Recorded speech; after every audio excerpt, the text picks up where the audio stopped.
सिख सम्राट महाराजा रणजीत सिंह के जनरल और प्रधानमंत्री श्री हीरा सिंह डोगरा के नाम पर हीरा मंडी का नाम हीरा मंडी पड़ा। तो क्या हीरा मंडी में हीरो का कारोबार होता था या फिर जिस्म का? और अगर इन दोनों का व्यापार होता भी था तो ऐसा व्यापार तो दुनिया के बहुत से बाजारों में होता है। तो फिर हीरा मंडी इतना फेमस क्यों है? क्या है यहां की सच्चाई? किसने यह हीरा मंडी बनाई? आइए जानते हैं। आपको जानकर हैरानी होगी कि यह अनाज की मंडी हुआ करती थी। इसका इतिहास 700 वर्ष पुराना है। यहां पर मुस्लिम, सिख, अंग्रेज और वर्तमान सरकारों सभी के शासनकाल में हीरा मंडी कारोबार करती आ रही है। तो आइए जानते हैं हीरा मंडी का इतिहास। साथियों, वीडियो को अभी से लाइक, चैनल को सब्सक्राइब जरूर कर लेना ताकि हमें मोटिवेशन मिलता रहे और हम इतिहास की पुरानी से पुरानी जानकारी आपके लिए लाते रहें। साल 1584 में मुगल बादशाह अकबर ने अपनी राजधानी फतेहपुर सीकरी से हटाकर लाहौर बना ली थी। अगले 14 वर्षों तक मुगल पूरे हिंदुस्तान पर अपना शासन यहीं से चलाते रहे। लाहौर में आज भी अकबर का आलीशान किला मौजूद है। 1598 तक लाहौर अपने तमाम रंग समेट चुका था, हिंदुस्तान का सबसे खास शहर बन चुका था। अपने शाही दरबार के मुलाजिमों और अमीरों के लिए अकबर ने महल के पास ही रिहायशी इलाका भी बनवा दिया था। देखते ही देखते यहां लोग बसते गए और यह इलाका मोहल्ले में तब्दील हो गया। शाही महल के पास होने की वजह से यह शाही मोहल्ला कहलाने लगा।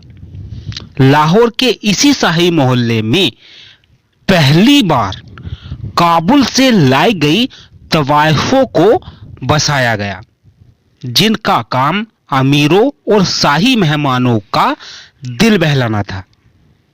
मुगल काल में तवायकों को वो दर्जा प्राप्त था जहां पर बड़े बड़े खानदानी रईस अपने बच्चों को तहजीब और तमीज सीखने के लिए भेजते थे। लेकिन 18वीं सदी आते आते तवायफों की परिभाषा ही बदल गई। जब वर्ष 1757 में अफगानी आक्रांता अहमद शाह अब्दाली ने भारत पर आक्रमण किया और लाहौर को जीत लिया। अब्दाली की जीत के बाद ही पहली बार शाही मोहल्ले में वेश्यावृत्ति आरंभ हुई।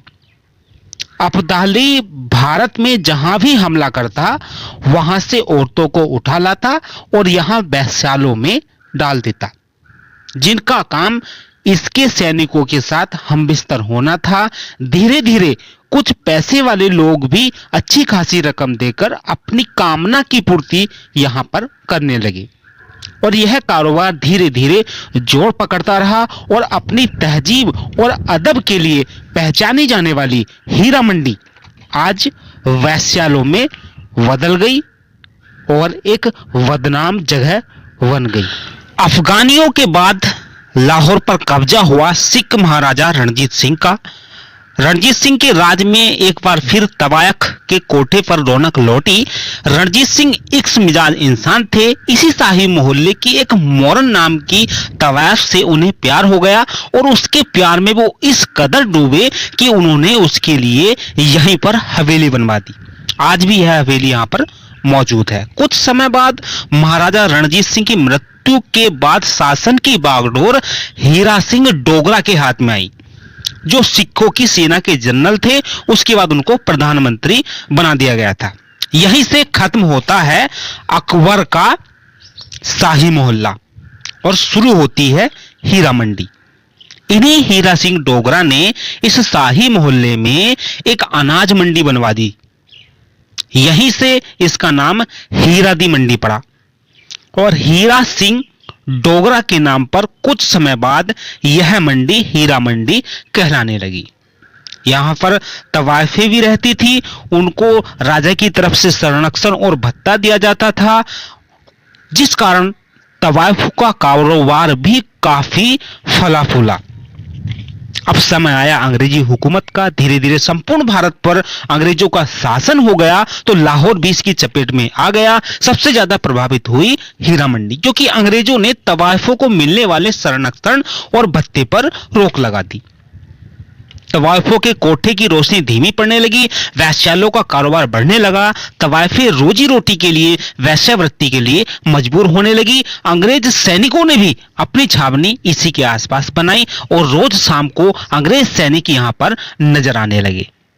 1860 में इस इलाके में प्लेग बीमारी आई, जिससे अंग्रेज सैनिकों ने अपनी छावनी कहीं और बना ली और अब फिर से हीरा मंडी को शाही परिवार से संरक्षण और भत्ते मिलने लगे। फिर से यहाँ रौनक लौट आई। रात रात भर तबले और सितार की जुगलबंदी यहाँ पर होती थी। रात रात भर तबले और सितार की आवाज यहाँ पर सुनाई देती थी। संगीत के दंगल यहाँ पर होने लगे।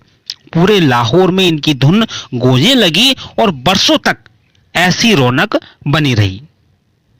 साल 1947 में देश आजाद हो गया। लाहौर और हीरा मंडी पाकिस्तान के हिस्से में आई, लेकिन हीरा मंडी की रौनक वैसी ही बनी रही। 1976 में पाकिस्तान के प्रधानमंत्री जियाउल हक ने तानाशाही फरमान सुनाते हुए मुजरे पर रोक लगा दी। नतीजा ये हुआ कि तवायफों ने कोठे छोड़ दिए या फिर वो वेश्यावृत्ति में लग गई। संगीत और नृत्य के कोठे वैश्यालों में तब्दील हो गए। लाहौर की शान कही जाने वाली हीरा मंडी आज बदनाम गली बनकर रह गई है और आज यहां पर ऑनलाइन और ऑफलाइन सभी तरीकों से जिस्मों का धंधा होता है खुलेआम। साथियों, वीडियो से जरा भी आपको हेल्प मिली हो, जरा भी आपके ज्ञान में वृद्धि हुई हो, तो प्लीज वीडियो को लाइक करना, चैनल को सब्सक्राइब करना। मिलते हैं एक नई ऐतिहासिक वीडियो के साथ। नमस्कार, धन्यवाद।